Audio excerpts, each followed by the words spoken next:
Hello, it is Mark, and welcome to another Scotch Sunday. Thanks for tuning in. Give it a like, give it a thumbs up, leave a comment. Glad you're here. All right, so today I have Bruichladdich, the classic Laddie. Laddie, classic Laddie.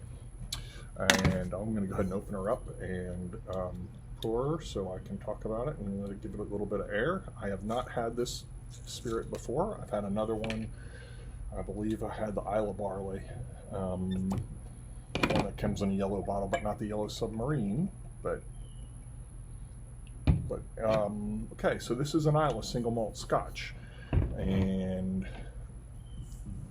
the word Bruichladdich means brae, which means slope or hill by the shore. They were built in 1881 by three brothers, the Harvey brothers, William, John, and Robert, who came from a family that had actually owned some distilleries in Dublin, I believe. And William did the distilling part. One of the other brothers did the marketing part, and another one did the management part. They did have some kind of disagreement, and William ran it until a fire in 1933, and then his death in 1936. At that point, the distillery was sold to the Associated Scottish Distillers, and then sold in 1969 to the Inner Gordon Group, later purchased by White Mackay and shut down in 1994.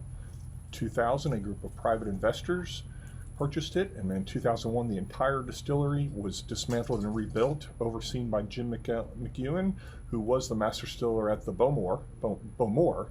But for 34 years he worked at Bowmore, and he came over as master distiller to Bruichladdich, and he also kind of, they did a documentary on him I think that it's called the Golden Dram or something, talks quite a bit about that. He oversaw the dismantling and the rebuilding. Most of the machinery from the original machinery that was when it was run by the Harvey brothers is still used. It's pretty much all just all old style, old hand. There's computers aren't use it. Only computers they use is for email and payroll and all that other stuff. So the actual distillery is all old school. And let's see, and I also believe there was attempts in between. I could not find this anywhere, but I believe there was attempts to bring back Bruichladdich in between before 2001. I based that on some things that were said in the documentary, but it really was unclear to me. Just something that he had said, that some of the workers were just prepared for disappointment because they had been down that road before. Turns out Bruichladdich came out to be really good, and that all was happy. In 2012, but that's just what I interpreted from what I heard in the documentary. I don't know that for a fact, but in 2012, Remy Cointreau purchased the distillery, and I believe their spirit maker Jim McEwen left a few years later, and he's now at the Ardenthoe distillery after he retired and then was called out of retirement again. Bruichladdich has three lines, one which is unpeated, which is the Bruichladdich line. They have the heavily peated, which is the Port Charlotte line, and the Octomore, which is the super heavily peated line. Now, Port Charlotte, because I remember that Port Charlotte was a malt mill, which confused me when I saw the name Port Charlotte when it referred to Bruichladdich. So what I found out was that, yes, Port Charlotte was actually a distillery not far from where they distill Bruichladdich. And for 100 years, it was from like 1829 to 1929, it was called the Lockendall Distillery. The building is still there. But it is now where Bruichladdich matures the Port Charlotte casks. So yes, it is more of just a kind of a warehouse. But it was actually, Port Charlotte actually was a distillery at one time for 100 years. They have 6 washbacks made from Douglas fir or Oregon pine. They have two wash stills, 2 spirit stills with 18-foot narrow neck spirit stills. And they also produce a gin. So, okay, with that, let me go ahead and, I can't show you this. It is 50% ABV. It is unchill filtered and, or non-chill no chill filtration and natural color. There you go, is the color. I do need to roll this, don't I? All right, I don't know that there's a whole bunch on there. There's actually quite a bit on that, but so this is an unpeated Islay single malt Scotch, 50% ABV. This is Adam Hansett, which he is now the head distiller. He studied under Jim McEwen.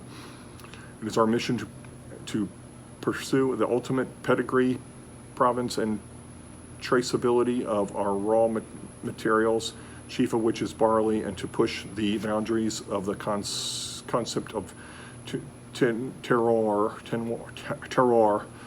in artisanal single malt whiskey. Yes, now they do have, this is the classic Laddie is the Scottish barley. They do have some Bruichladdich that are Islay barley, and they have Port Charlotte that is Islay barley and Port Charlotte that is Scottish barley. I don't know about Octomore, so they offer both types of barley in both Port Charlotte and Bruichladdich.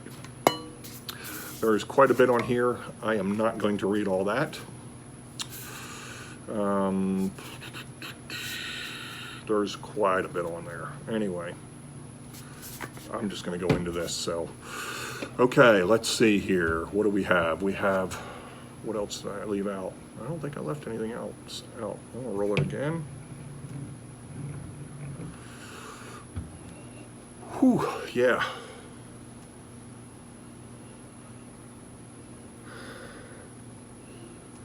It is definitely peppery. There is a slight bit of peat in here, a small, very small amount of peat in here. I'm not detecting that. Like less than 10, like single digit amount of parts per million. I'm getting a lot of pear, apple.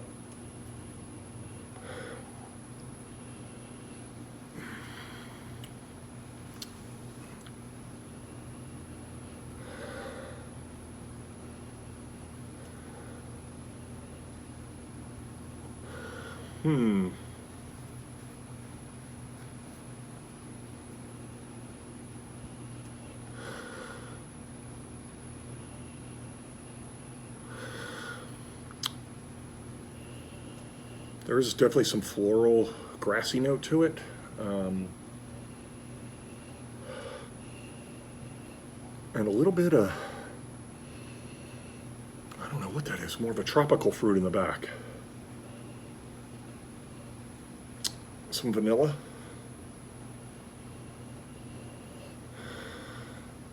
Okay, let's go into the palate.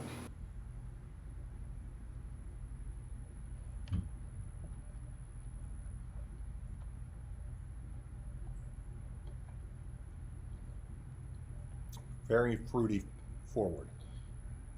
Pear, green apple,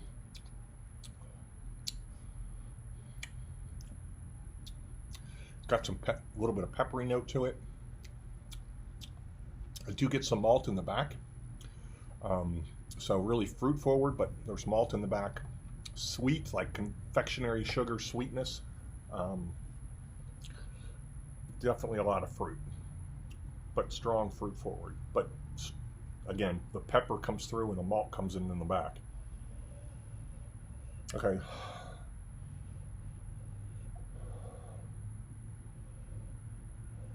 A little bit, I'm getting more of the floral note in it this now, and less of the pear and more of the apple. I get ginger. I mean, I haven't seen anywhere I should get that, but I am getting some ginger. All right.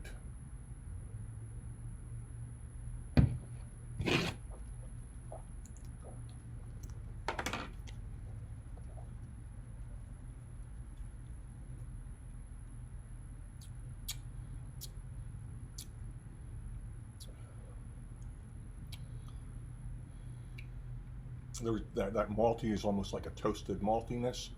I do get that. I do definitely get pepper, lemon, citrus in there. Okay. I'm really never been a huge fan of Bruichladdich. This is probably only 8-year-old whiskey, maybe a little less. I think you can go online with something, maybe they put something in there. I heard you can go online with the information on your bottle and it'll tell you exactly everything that's on there, but I don't see where that Q code is. So I'm gonna go with a 6, even though, yeah, that is a 6. I don't think I have to have this on my shelf. It doesn't fill any niche for me. So there you have it. We'll see you next time.